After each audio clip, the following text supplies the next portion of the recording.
Hi అందరికీ welcome to my channel. ఆర్మూర్లోని సిద్ధులగుట్ట పైనకైతే మనం వెళ్తున్నాము. ముందు ఇక్కడికి వెళ్ళడానికి ఈ విధంగా రోడ్ గిట్లా ఏం లేకుండే, మట్టి రోడే ఉంటుండే. అప్పుడు ఒకసారి వెళ్ళినాం కానీ అంత జనాలు లేకపోయేసరికి భయమైంది, కొంచెం తొందరనే వచ్చేసినాం. కాకపోతే ఈరోజు మేము మండే వెళ్తున్నాం. ప్లస్ రోడ్డు కూడా మంచిగా వేసేసిండ్రు, లైట్లు కూడా పెట్టేసిండ్రు. లైట్ల పైన చూసిండ్రు మొత్తము త్రిశూలం ఆకారంలో భలే పెట్టేసిండ్రు కదా. చూడ్డానికైతే చాలా బాగా అనిపిస్తుంది. శివుని త్రిశూలం చూసినట్టే అనిపిస్తుంది కదా పైన మొత్తము.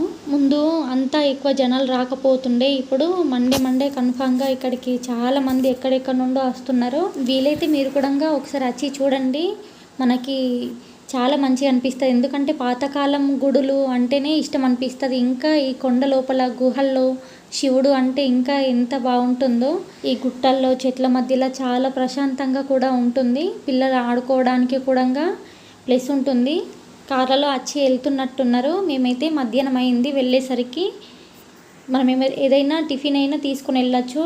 మధ్యాహ్నం అయితే ఇక్కడ లంచ్ అయితే పెడతారు, అన్నదానం ఖచ్చితంగా ఉంటుంది. మండే మనం ఇక్కడ చెట్ల దగ్గర అయినా కూర్చోవచ్చు. ప్రశాంతంగా అంటే చాలా ప్రశాంతంగా ఉంటుంది.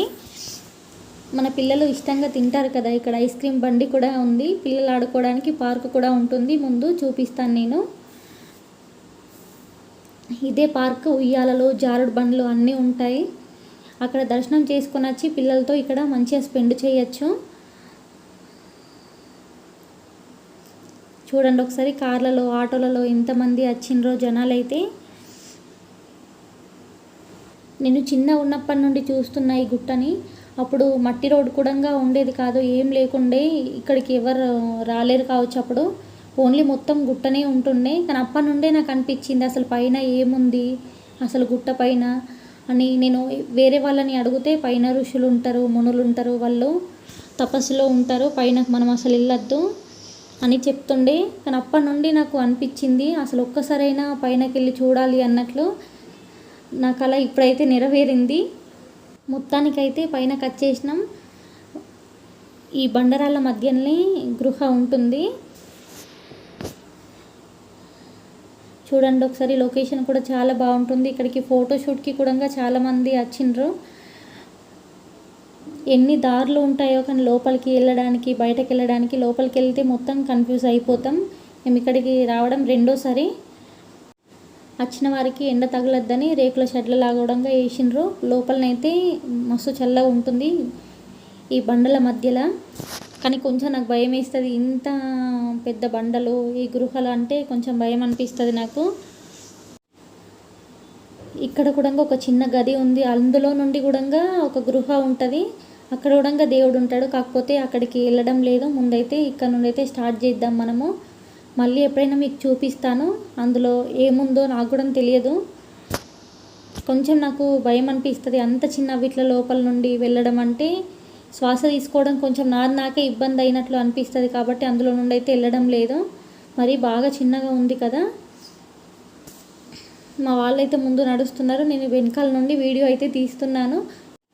ఈ గృహాల నుండి మెల్లిమెల్లిగా దూరుకుంటూ వెళ్ళిపోవడమే. కొంచెం చీకటి కూడా ఉంటుంది, అక్కడక్కడ లైట్లు కూడా పెడతారు. మరీ ఎక్కువ చీకటి కూడా ఉండదు. పిల్లల్ని తీసుకొని వెళ్ళిన వాళ్ళైతే జాగ్రత్తగా వెళ్ళాలి, మెల్లిమెల్లిగా నడుచుకుంటూ. ఈ చిన్న గృహల మధ్యలో కూడా మెట్లు కట్టారు. చూడండి ఒకసారి, చాలా గ్రేట్ కదా అసలు. వంగుకుంటూ చూసుకుంటూ అయితే పోవాలి, లేకపోతే తలకి దెబ్బ తాకుతుంది.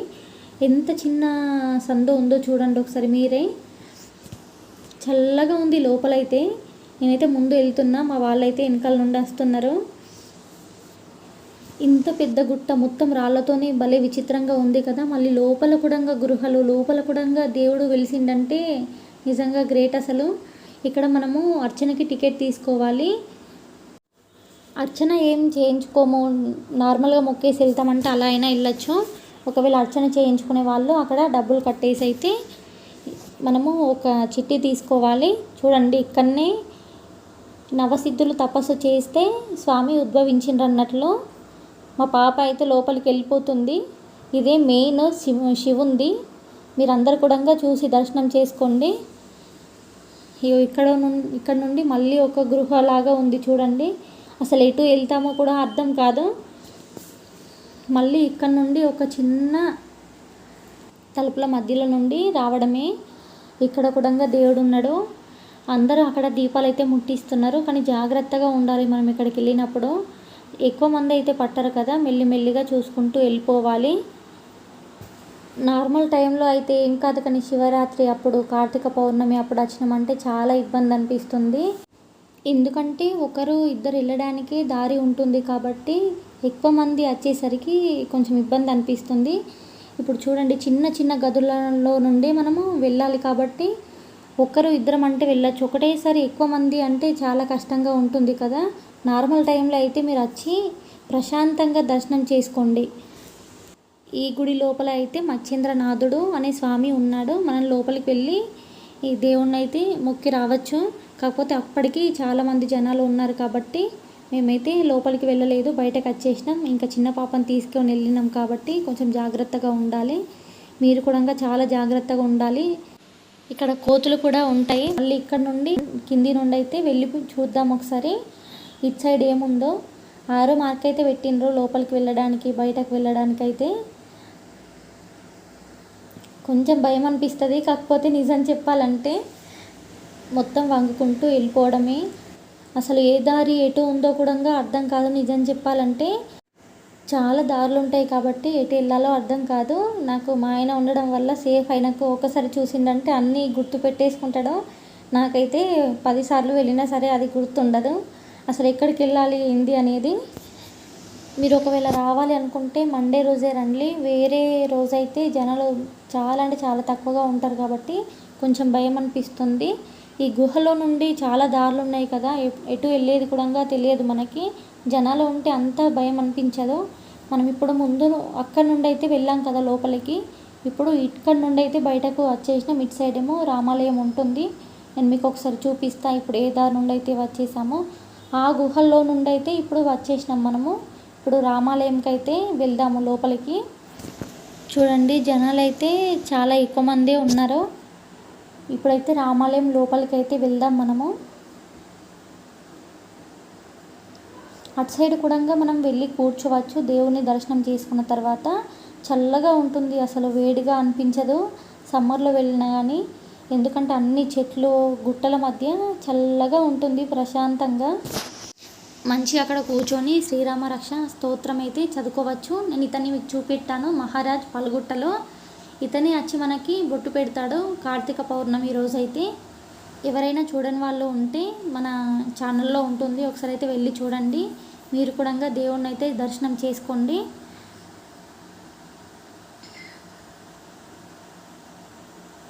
మేము కూడా దేవుని దర్శనం చేసుకొని బొట్టు పెట్టేసుకొని అయితే బయటకైతే వెళ్తున్నాం. ఇప్పుడు మా పాపకి తీయగా ఉన్నట్లుంది, మొత్తం చేతిని అట్లనే నోట్లో పెట్టేసుకుంటుంది.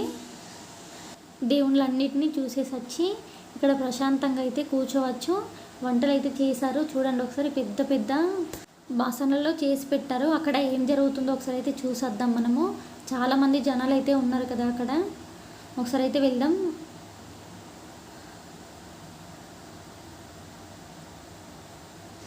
కోతులు అయితే చాలా ఎక్కువగా ఉంటాయి, జాగ్రత్తగా ఉండాలి. మనం ఏదైనా తీసుకెళ్ళినా కానీ జాగ్రత్తగా పట్టుకోవాలి, లేకపోతే చేతిలో నుండి గుంజేసుకొని వెళ్ళిపోతాయి. ఇక్కడ కోనేరు ఉన్నట్లుంది చూడండి ఒకసారి. ఇంకా కొంచెం ముందుకైతే వెళ్ళి చూద్దాం మనము. స్వామివారిని అయితే పల్లకిలో తిప్పుతున్నట్లున్నారు. అందరు దండం పెట్టేసుకుంటున్నారు, మీరు కూడా పెట్టేసుకోండి.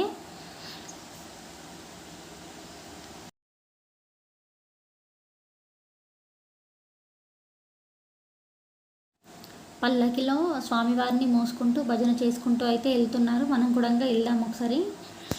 లంచ్ టైం కదా అందుకనే కావచ్చు, దేవునికి పూజ చేసేసి అన్నదానం స్టార్ట్ చేస్తారు కావచ్చు.